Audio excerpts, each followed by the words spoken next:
Typically, we think that who we fall in love with is completely defined by big romantic gestures and finding our soulmate. That's why I spend so many nights watching The Notebook. It's so beautiful and so sad.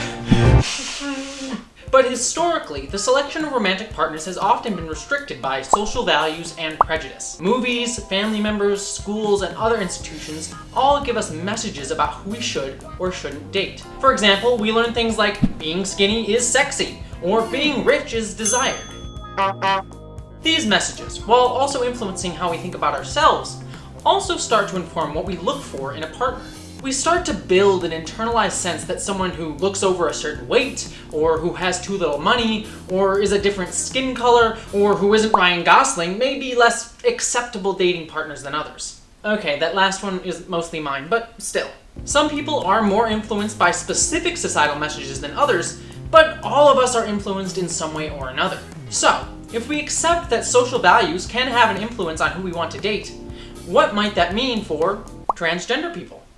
Cisgenderism, or cissexism, refers to seeing cisgender, or otherwise known as non-transgender, identities as natural and normal, thereby delegitimizing trans identities and expressions. What do I mean by that?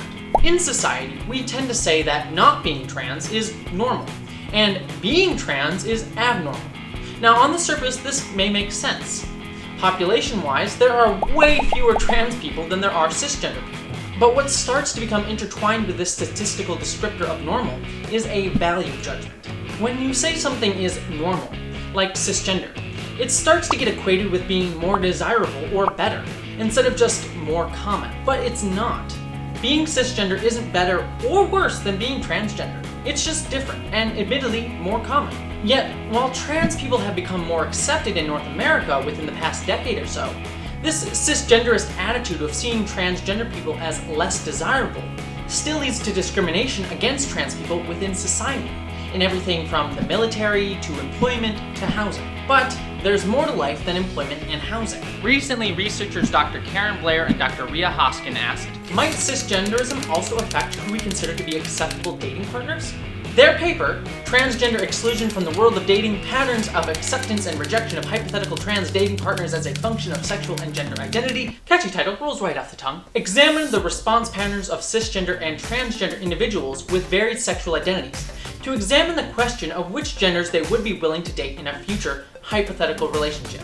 We even tried to send one of these studies to Ryan Gosling, all in the name of science, of course. The study was an exploration both in and out of the LGBTQ community, aiming to determine whether dating patterns were inclusive of transgender individuals and if they were extended equally to both trans men and trans women. Trans women like me, because I need love too.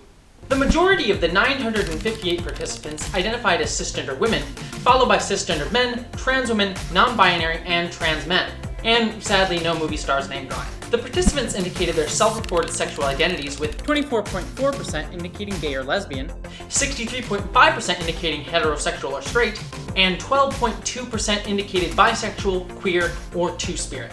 Participants were asked to specify which genders they had previously dated and which genders they would consider dating in the future, selecting all that applied from the following options of cisgender man, cisgender women, trans man, trans women, or genderqueer. And Ryan Gosling. Okay, not really, because who wouldn't date him? So, what did the study discover?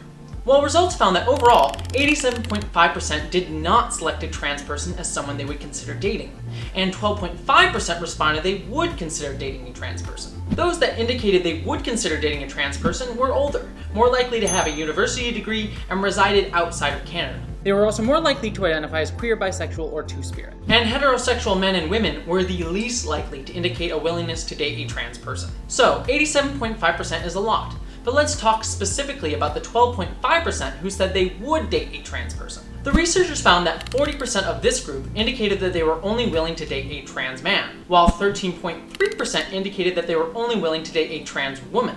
And 46.7% indicated that they were willing to date either a trans man or a trans woman. But let's dive even further into this. When analyzing the data, researchers sorted people into three categories: congruent, incongruent, and exclusionary. What do those categories mean? Theoretically, if you're a gay man, you're interested in dating men. No surprise there. Now, because all trans men are men, a congruent gay man would be okay with dating a trans man. An incongruent gay man would want to date a trans woman. even though trans women are women, and one wouldn't inherently assume a gay man would want to date a woman. For another example, an incongruent straight woman would want to date a trans woman, but not a trans man. So, congruent participant responses quote-unquote matched their stated sexual and gender identities. Incongruent participants' responses, quote, did not match their stated sexual and gender identities, and exclusionary participants indicated no willingness to date a trans person at all.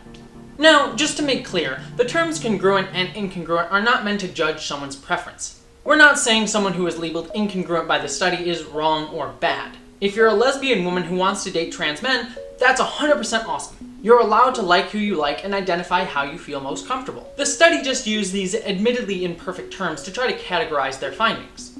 Better terms could include those suggested by Dr. Sari Van Ander's research, including branched instead of incongruent, and coincident instead of congruent. But that's what follow-up studies are for, constant improvement. Now, the findings showed that there were a favoring of trans men over trans women, with 22% more people being willing to date trans men than expected, and 19.2% fewer people being willing to date trans women than expected. One of the reasons behind this was that lesbians were more likely to have overly inclusive, incongruent, or branched responses, such that they said they would date trans men, but very few said that they would date trans women. Why might this be? Well, one simple reason may be that lesbians, as part of the broader LGBTQ community, may be more likely to have already had experience dating someone who has either transitioned while they were together or transitioned after their relationship ended. This knowledge and proximity to trans men may have led them to be inclusive of trans men when thinking about future hypothetical partners. After all, we know that contact with a specific group of people is one of the best predictors of subsequent inclusion of those people. But why not trans women? Well, for one thing, if being with a partner who transitioned is one of the key factors that increases openness to dating a trans person in the future, it's perhaps less likely that a lesbian would find herself dating a presumed man who would later transition and identify as a trans woman. Thus, that personal experience factor may be missing. Furthermore, lesbians were not unique in being unlikely to date trans women. Across all groups, trans women were excluded the most. Even among queer bisexual men, women, and non-binary individuals, there was a similar pattern. Consequently, there appears to be more going on here, and future research is necessary to better understand what makes some people open to dating trans people, especially trans women, and what makes others think that it would never be even hypothetically possible. So now that we've summarized the specifics of this study, there are a few things that we need to talk about, because this study has set off a whole bunch of controversy. Oh boy, did it. One of the main criticisms about the study was the argument that the researchers were somehow saying that if you don't want to date a trans person, you're instantly a transphobic person, or even more harshly, a transphobic bigot. The purpose of this study was not to judge someone's preference of partners. This paper is not trying to unilaterally say that if you don't want to date a trans person, or anyone else for that matter, that you're somehow a bad person for that. As I said before, you're allowed to identify how you want, like who you like, and be attracted to who you like. However, what we are saying is that the societal values that we talked about before, about how we say that being transgender is somehow less desirable or can be considered abnormal, can, just like other societal issues like sexism or racism, play a role in shaping whom we see as desirable partners, as the evidence of this admittedly preliminary and imperfect study bears out. And that's no one individual's specific fault, but it does exist.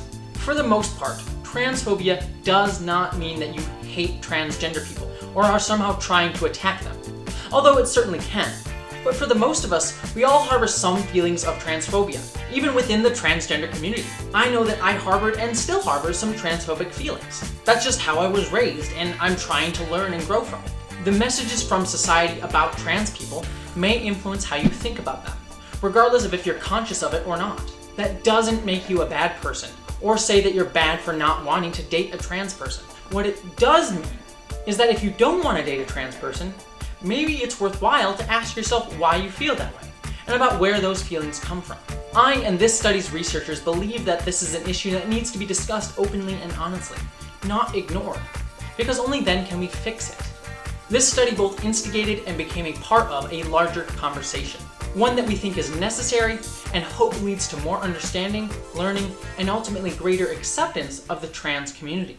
We believe that being trans is a beautiful and positive thing, as is being cisgender for that matter. Yet sadly, we also recognize that transgender identity has been so incredibly politicized, scapegoated, and denormalized that has resulted in the very real effects that we see in studies like this one. We can't change these attitudes instantaneously, but if we do nothing, then they will never change. While we hope that the results of studies like this will change over time, that change is unlikely to happen without first acknowledging that trans people are being excluded from the world of dating, even just the hypothetical. Furthermore, we need studies like this so that we can find out how widespread these patterns of exclusion may be, and what kind of attitudes are associated with excluding trans people. Only once we have learned these things will we, as a community, be able to make progress in addressing trans exclusion. Transgender people do get excluded from dating pools, and this is an indicator of larger issues that transgender people face. It happens and we need to talk about it.